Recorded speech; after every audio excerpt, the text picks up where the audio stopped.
reavivados por sua palavra. Com o pastor Valdeci Júnior.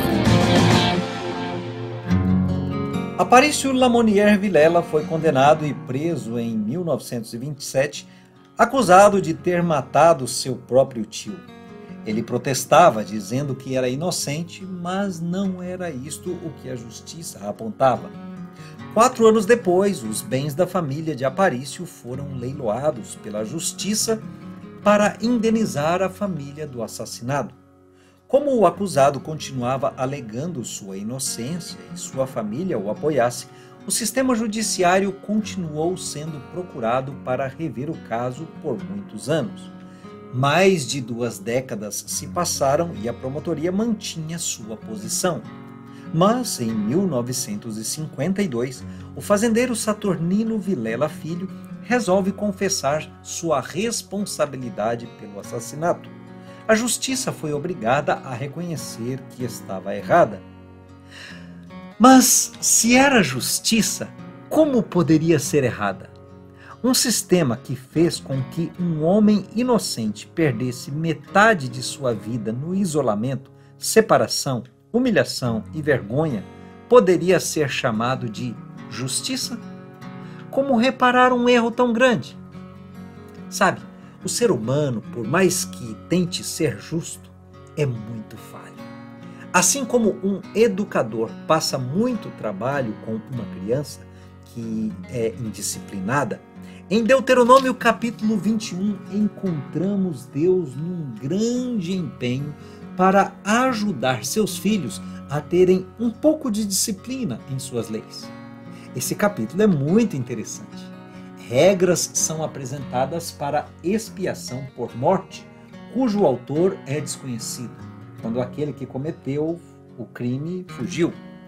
Também para preservar a honra de uma donzela, para garantir o direito de primogenitura, para punir um filho rebelde e para manter a honra do corpo humano pelo prestígio de enterrar decentemente corpos humanos, mesmo dos piores malfeitores. Vamos analisar rapidamente isso?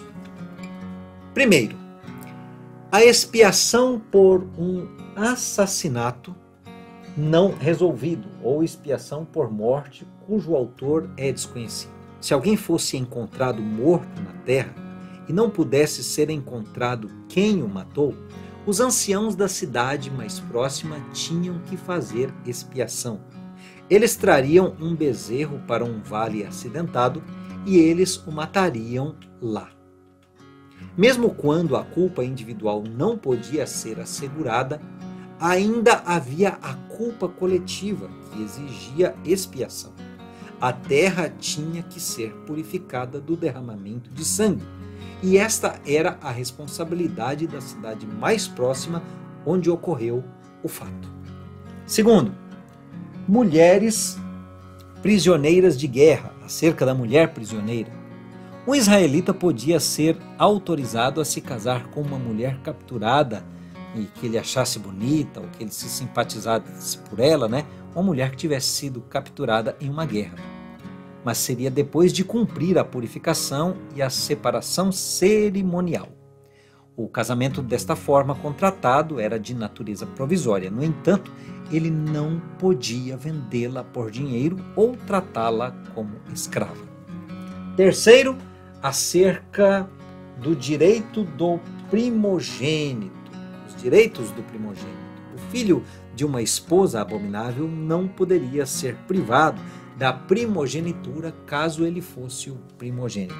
Quarto, acerca dos filhos desobedientes. Se alguém tivesse filhos contumazes ou rebeldes, um filho rebelde deveria ser apedrejado até a morte, mas somente depois que ele fosse considerado culpado pelos anciãos de sua cidade. Amigo, todos nós, filhos de Deus, devemos viver de maneira tal que reflitamos, que demonstremos a bondade, o cuidado e o respeito do Pai Celestial. O nosso cristianismo deve ser prático e não apenas de palavras. Grande parte daquelas regras que estão relatadas em Deuteronômio capítulo 21 ainda são aproveitáveis para nos trazer ensinos, não no sentido restrito da palavra que está ali, mas no princípio que se aplica por trás delas. Viva hoje sob o cuidado e a proteção do nosso bom Pai bondoso. Bênçãos para você!